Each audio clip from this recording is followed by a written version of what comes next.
Coming up on the live and interactive ACSA legislative lunch break, Edgar and I will get you all of your latest news and information from the state capitol and CDE with an in-depth analysis on how it impacts you. Plus, today we are talking about curriculum opt-outs as we get started with the new school year. We've got two attorneys on the show today to tell you what you need to know as you move through these new policies. The ACSA legislative lunch break starts now.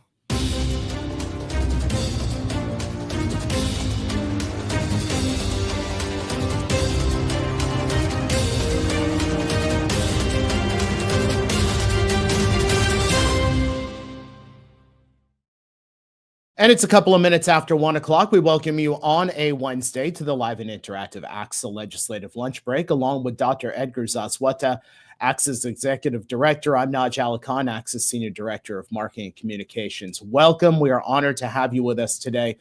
Go ahead and jump onto the chat, say hello, and let us know where you're watching from and get your questions ready. Edgar, we've got a very, very important topic as we get started with this new school year.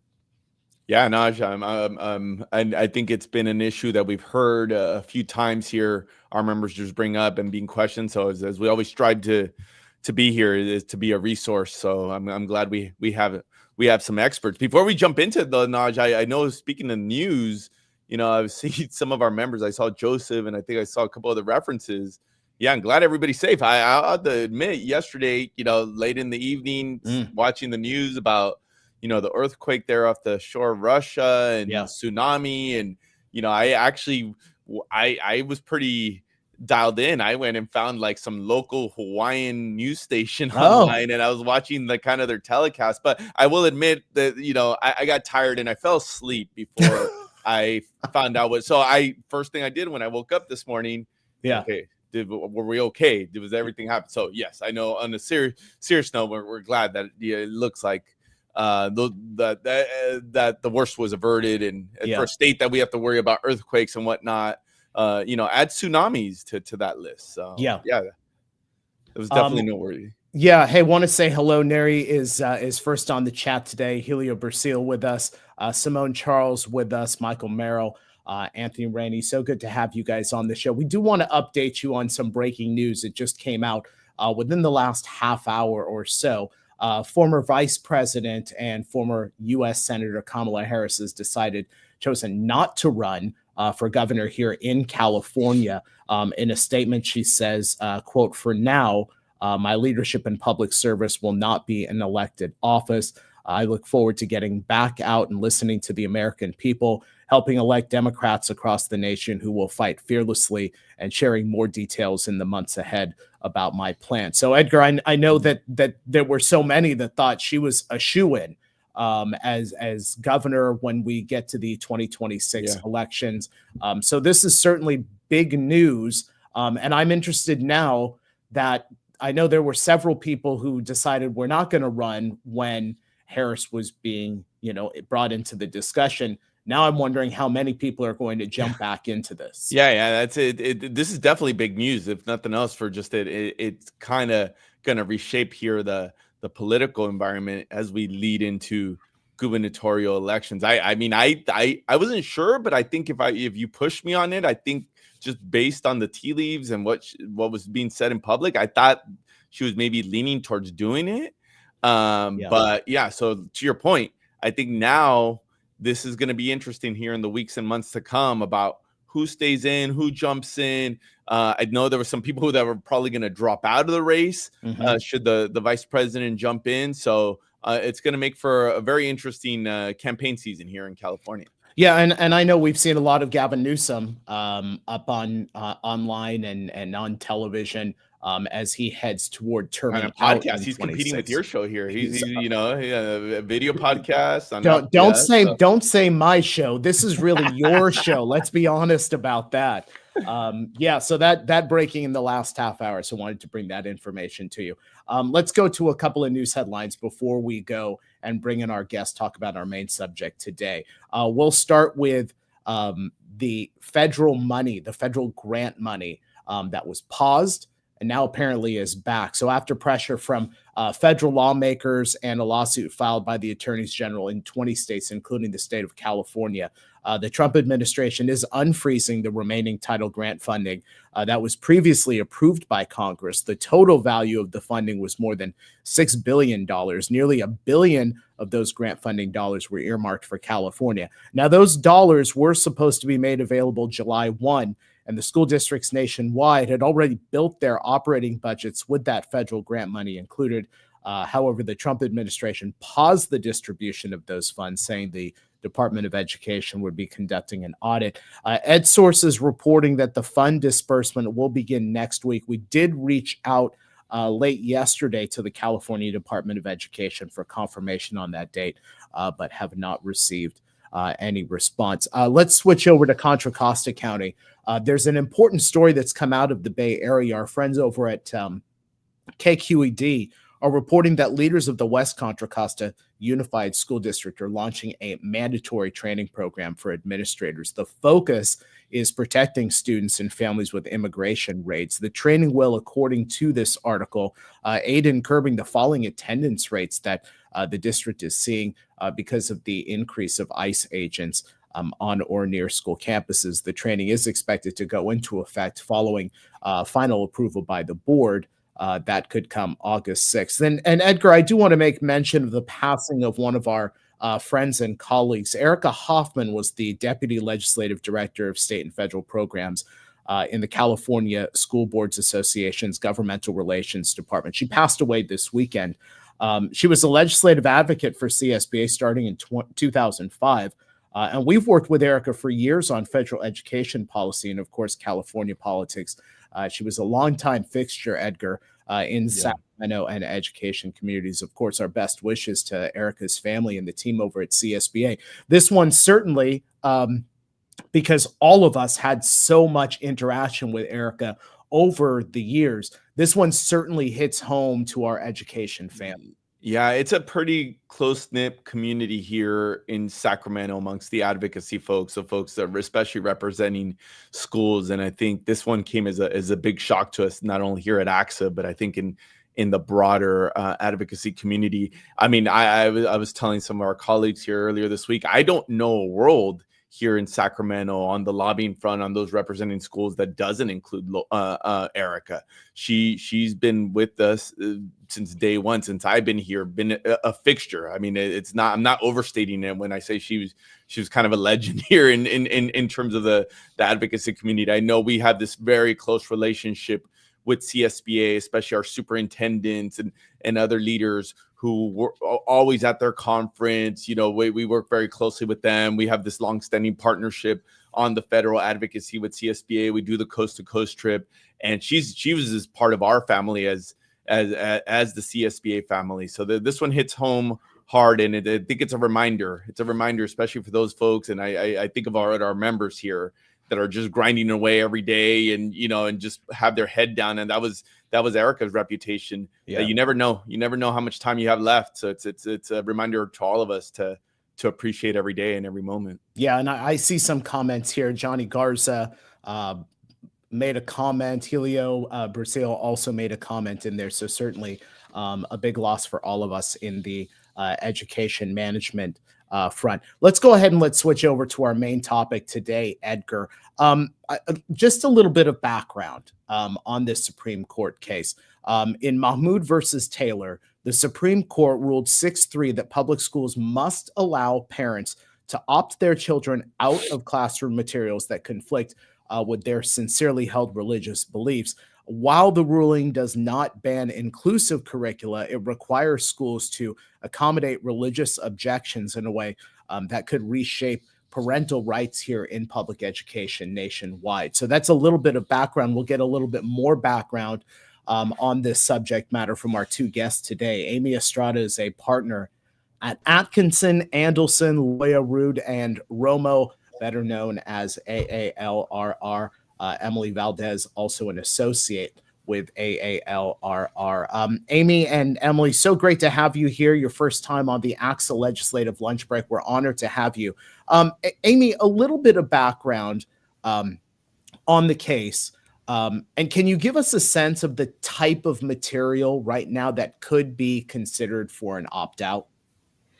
Well, the case itself was about 5 books that this school board in Montgomery County had adopted for the elementary curriculum that were about LGBT topics, gender identity, same-sex marriage, in particular. So it's very clear that the court is going to see those sorts of materials at the elementary level as falling under this standard.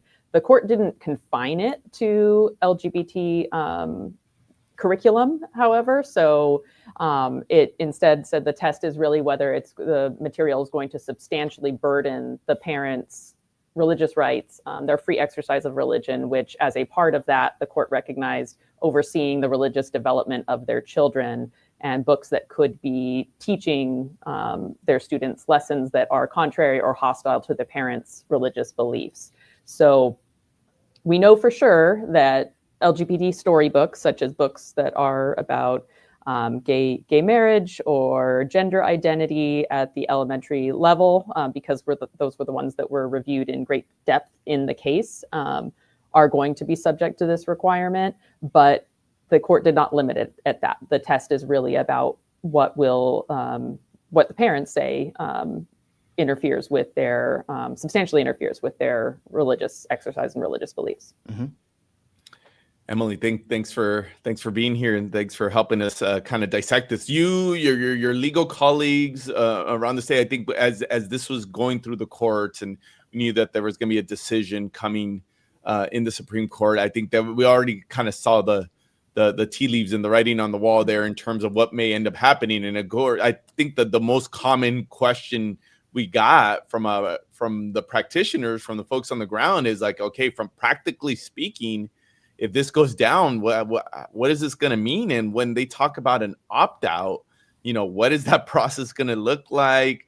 Or what's going to be our schools or school districts' role in now facilitating these parental requests? I mean, from a legal standpoint, what are you folks telling the field?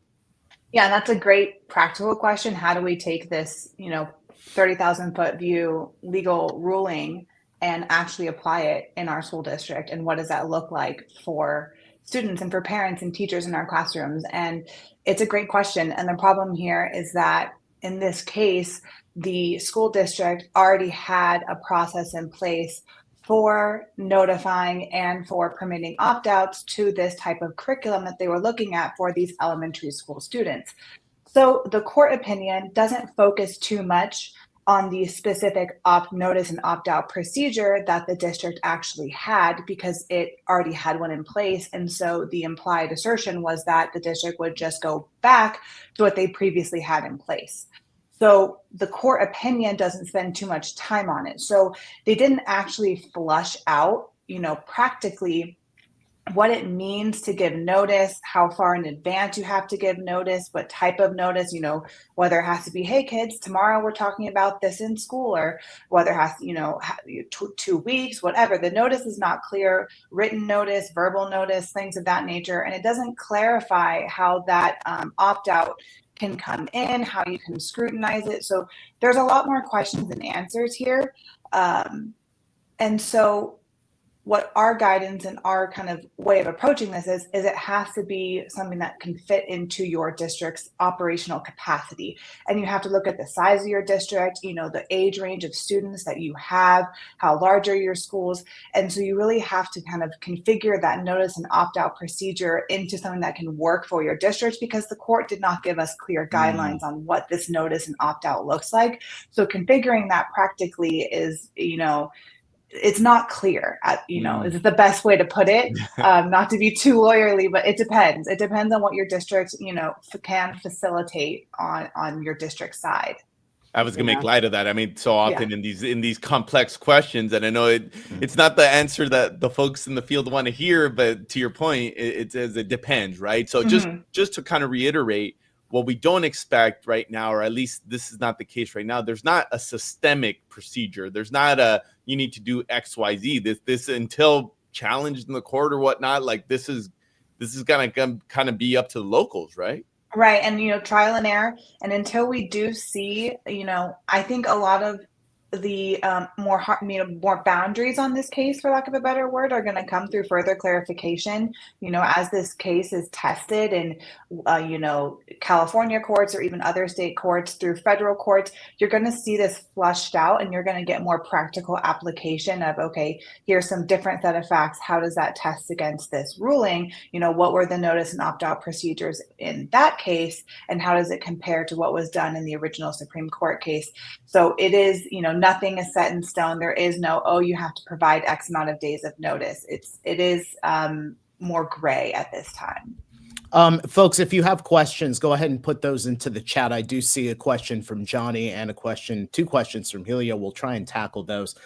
Amy, I said in our opener, with respect to this curriculum, while the ruling does not ban inclusive curricula, it requires school districts to accommodate religious objections in a way that could reshape parental rights in public education. And then Emily just talked about operational capacity when it comes to reviewing that. My question to you is, do we have a vetting process? Is there a vetting process for districts that need to work through some of this curriculum to determine if the opt-out is really for religious reasons? Well, historically, in all the case law, it's very hard. The courts will afford a lot of deference to someone's statement of what their sincerely held religious beliefs are. The court can't require everyone, all school administrators to suddenly become scholars of religions and, even lesser known religions. So you tend to give a lot of deference to what someone says is their sincerely held religious belief. It is clear that this case is tied to religious exercise. So it is going to have to be on the basis of religion. It wouldn't be enough if a parent says, I'm politically opposed to this, or I have social views on society or social views that are different. It would have to tie to religious belief. And in terms of the vetting process, the court does, to some extent, on what's right now, page 21, note that it's very fact intensive. And so I would foresee a lot of agencies at least trying to have parents specify, okay, well, what is the specific religious belief and practice that is being asserted that you have? What is the specific piece of curriculum or the specific nature of the learning that impacts your religious belief, and how does it substantially interfere with your family's religious exercise? So I think asking those are fair based on the case. And within the case, the court was looking back, I think, through the record at the testimony or declarations of the plaintiff families that filed, and describing what their specific religious beliefs were that the court found were being opposed to the LGBT storybooks that were at the elementary level. So, but I think once someone says it and puts it on record, this is our religious belief and this interferes with it, I think a degree of deference is going to have to be given. If I could just add on to that, the standard in the case is any, instruction or curriculum that interferes with a family's sincerely held religious belief. And, you kind of asked about pre-looking at your curriculum, pre-looking at your instruction.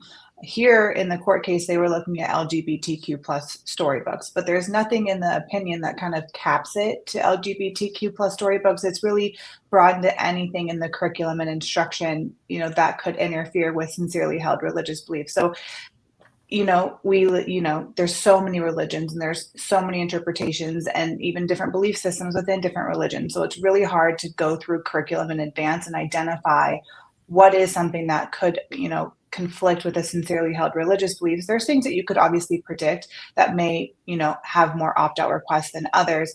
But if you're having parents or having students submit opt-out requests in advance that say, I'd like my child to be opted out of any and all curriculum and instruction that interferes with our sincerely held religious beliefs, that kind of places the burden on the district and on the teacher to know what might interfere with their sincerely held religious beliefs. So you want to make sure you're working with that parent or that student or that guardian to specifically identify what subject, what topic, what book, what unit in your actual curriculum, in your instruction is going to cause that conflict. Having them specifically narrow it down so that they're identifying it, and rather than the district has the burden of identifying what is something that could conflict with their sincerely held religious beliefs, because that could cause an issue as well. Yeah, definitely. Just reading all the questions, there are a lot of, and I think this is one where I know we always give the caveat, we're going to have to work through this together, as well. You've said not only on the legal basis, but the practical basis, and try to maybe put out some best practices. Emily, I'll ask you another question that I know the court didn't speak to. This is more of a practical implication. But maybe I'll tie in a question I saw from Helio about maybe some unintended consequences of this ruling, and that could it open up the door for maybe us being other discriminatory practices. But just from a practical standpoint, what is the expectation for schools if a family opts out, if a student opts out of this curriculum? Mm-hmm. There's no parameters on what you're supposed to do with them either, right? And I know there's flexible minute requirements. There's this is where federal law is going to have to coexist with state law. I mean, what's your first thought on just how we navigate this new terrain? Well, yes, under California law, you are obligated to educate your children or educate your students, and you still have to meet that requirement somehow if these students are being opted out of your curriculum and in your instruction. In the case itself, I think one of the students was just kind of put in the hallway during instruction and just sat there, and it wasn't a big point of discussion, but it was definitely mentioned. And our recommendation is not to do that, to engage in a process to educate your students, even if they are being opted out, developing an alternative education assignment for that student to still meet your educational requirements, making sure those students are learning what, under the curriculum they have to learn and be exposed to, but in a way that comports with their sincerely held religious beliefs. If you can foresee that some of your units more so than others may be subject to opt-out requests, the district or the LEA can take it upon themselves to develop an alternative education assignment. If you're going to get into a situation where teachers are having to create additional education assignments for those students, that they are separate from their their current workload, you might be getting into some situations where that might be bargainable with your union. So you want to be aware of that before you're telling teachers that they have to create separate curriculum or separate assignments for these students. But we definitely recommend having something for that student to do, whether it's in the office or in the library, something where they're under supervision and they're still getting their educational minutes in, instead of being in the actual classroom doing what they have been opted out of. Amy, let me ask you this question, because it kind of flows into what I was going to ask about processes moving forward. School districts need to begin the process of evaluating their current or their future curriculum through this lens of religious opt-out. But Campbell Unified asked the question, is the opt-out just for health curriculum, or does it affect other areas of study? So I guess, how does the evaluation process go through all of these different lenses of how they impact this specific opt-out? Well, so health curriculum always has been an area where opt-outs are required under California law. And that was an example that the court gave about how to do it, or how operationally this and administratively this could be carried out. But for curriculum standards, that's where we might have some differences between state and federal law. In California, there are certain elements of the curriculum that you have to hit, certain graduation requirements, certain content standards, and under federal law, the court has made clear now that you do have to engage in religious accommodation to some of those, to some lessons for those students. So I think it's going to be looking at whether your curriculum materials, maybe in the future, they'll be teed up with, you buy a textbook and it'll have some alternative assignments in it, or some variations on assignments to try to meet the learning standard. But it's clear you can continue teaching what you're teaching. The case is about opting out individual students based on their religious beliefs. So you can continue to teach your adopted curriculum to the students who are not opted out, and they're not the court even at one point said the families that are opting out are not micromanaging the curriculum. They just want their students excused from that instruction.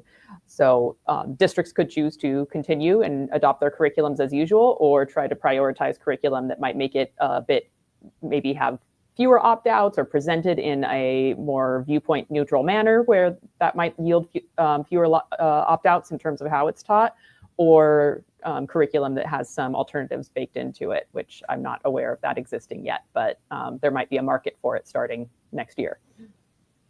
Another question we're getting, another kind of practical question. I think it was Jen Rush who asked it about the notification, and maybe the health curriculum is a standard there that we can utilize. But I guess the question is, does it matter if we notify folks at the district level or individual classroom level? From the court case itself, was there any parameters given, or is that another one that's up to local discretion? Emily, I'll let you, or either way, you can jump in and answer. That goes to what I talked about at the beginning. Like, the court doesn't tell us. It just says notice. And so if you can assert that somehow notice was given, whether it was from the district level, whether it was from the site level or from the teacher level, if notice is achieved, we have notice. If we get further court opinions or further guidance kind of flushing out what this notice has to be, or if you adopt within your own LEA some sort of procedure or board policy saying here is what our notice is defined as, then you're setting your own standard internally. But right now, from this case and from understanding of this case, we don't have an understanding of what notice is. So as long as you can assert confidently that notice has been given, then you have notice under this court case. So Amy? Yeah, I would say that under this case itself, this school district used to have a practice of giving parents notice when these storybooks would be used and letting the parents opt out. And then within a year or so, 9 months to a year after having that practice, they went away from that practice. So the court was really saying they need to go back to that practice of reissuing notice when these storybooks would be used and letting the parents opt out. So the case itself, I think, is just contemplating that district would go back to it. And it seemed to be more akin to what we do here in California with our California Healthy Youth Act curriculum. The other piece, I do have some trepidation about LEAs that are going to say, okay, we're going to give you one notice in the beginning of the year, because the parents need to, it's meant to be narrower than that. Like Emily recommended at the beginning, we don't want to say, okay, now it's up to us to decide what we're opting your kid out of based on some broad statement. The way I envision it is teachers now all the time are using things like Google Classroom. Like, I can go in my kids' accounts and see what's going to be taught that week and what readings are going to be assigned that week. So I think something like that is notice, right? You're making sure all your parents know how to access what the curriculum is. If you have, I know a beginning of the year syllabus is sometimes not that detailed about what specific lessons we'll have. But maybe a syllabus at the beginning of the year that is letting them know when certain things will be taught. And then at least you've provided notice what that material is. But I don't think a broad, like, hey, you have a right to opt your child out of things that, violate your religion, and then never telling them when something's going to be taught or what's going to be taught would be enough. I do think they need to know what's coming up in their child's instruction to know where they might want to give that opt-out. And folks, keep those questions coming. We've got so many coming in, but keep them coming. And I'll let either of you, Amy or Emily, jump in on this one. Helio asked, do you believe this ruling will increase legal risk for schools or help protect them from future litigation? I don't know. Great question. I a lot of that. Expression on your faces. Edgar, it's rare that we have just dead air silence on this show. I think their expression said it all. I think quite a lot probably depends on how the school district manages it and who you've got in your district and what approach you're taking. So, but I think it depends on communication and are you informing your principals? Are you informing your frontline staff on this issue of this case? Are you telling your teachers that this case now exists and that, if you have a parent come to the teacher and say, I want to opt my kid out of this based on my religious beliefs, if the teacher is not informed of this case and says, oh, too bad, or doesn't know what to do or doesn't respond, then I think you're going to get into a situation where the the parent's upset, and nobody likes an upset parent, that is going to cause problems. So what you can definitely do is work from a district perspective to inform those staff members who are going to be getting the questions on this, who are going to be the ones who those parents come to and ask their questions, giving them resources to let them know this exists. Hey, if you get this and you have any questions, kind of here's some guidance. Here's who you need to ask in the district. If you have any questions, create that internal structure so that your frontline staff, who are going to be the ones who facilitate these questions most likely, know how to respond, or at least if they don't know what they don't know, they know who to call. And that's what's going to help you out right now, as information is still coming down.